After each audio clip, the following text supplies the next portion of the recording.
Mick was a bitter, tired old man. Life had thrown more at him than most people could handle. Years ago, he lost his wife and daughter in a car crash. He eventually pulled himself out of that hole, but by then he'd lost his job and had to give up the big family home in the city. Now he lived in a small, worn-down cabin tucked deep in the woods. Things had gotten rough. His friends had drifted away, and there was no real family left to lean on. Everyone could see he was alone, but Mick would never admit it. He was proud, and he held on tight to that pride. Still, in the quiet, endless nights by the dark lake, even Mick had to face it, he was lonely. So he stayed in that cabin, far from the world, working as a freelance writer for different companies. He only made trips to the city for groceries and supplies. It was a quiet, isolated way to live. But he chose it. He kept telling himself it suited him. What he didn't realize, though, was how suddenly things were about to shift. One day, as Mick sat typing away at his laptop, a soft, steady tapping broke the silence. It startled him. He wasn't used to any sound out there, except the wind. He glanced around the room but didn't see anything out of the ordinary, so he went back to his work, figuring it was just the breeze. Then the tapping came again, louder this time, more intentional. He stood up, curious, and slowly began moving around the cabin to track down the sound. When he finally discovered the source, he could hardly believe it. Quietly, he made his way through the room, ears tuned in, and realized the noise was coming from the front door. Cautiously, he stepped over to the old wooden door, pulled it open, and no one was there. Odd. But just as he was about to shut it again, something moved in the corner of his eye. He looked down and nearly gasped. An otter sat at the doorstep, staring up at him. Its fur was speckled with gray, like an older animal. It tapped once more on the doorframe, then looked down at its feet, where a small, smooth, round pebble sat. The otter picked it up gently and placed it right inside the doorway, like it was offering a gift. Mick couldn't help but smile. He stepped into the kitchen and came back with a piece of fruit. The otter took the fruit and happily munched away before slowly waddling back down toward the lake and disappearing into the trees. Mick raised an eyebrow at the odd little visit, but figured it was just a one-time thing. Except it wasn't. Over the next few days, the old otter kept coming back. Each time it brought along a small pebble, dropped it gently on the porch, had a bite to eat, and then made its quiet retreat. A strange routine, but kind of sweet. Mick, rough and worn as he was, found himself smiling more with each visit. Day by day, he actually started to look forward to the otter showing up. From then on, every morning when Mick got up, there'd be a new little stone waiting on the porch. And almost like clockwork, there'd be that soft tapping at the door. In return, Mick always gave the otter something to eat. Sometimes bread, sometimes cereal, sometimes leftovers from dinner. The otter never seemed picky. But on the days Mick gave him tuna, it was like a feast. The otter scarfed it down with obvious delight.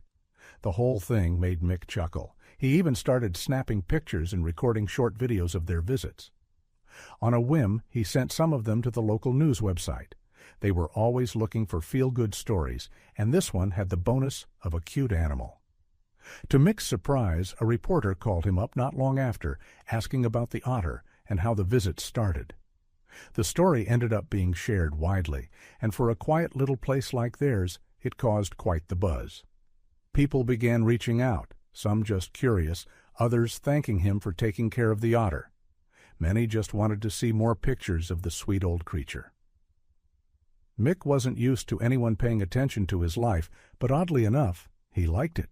It gave him something to talk about, something to share.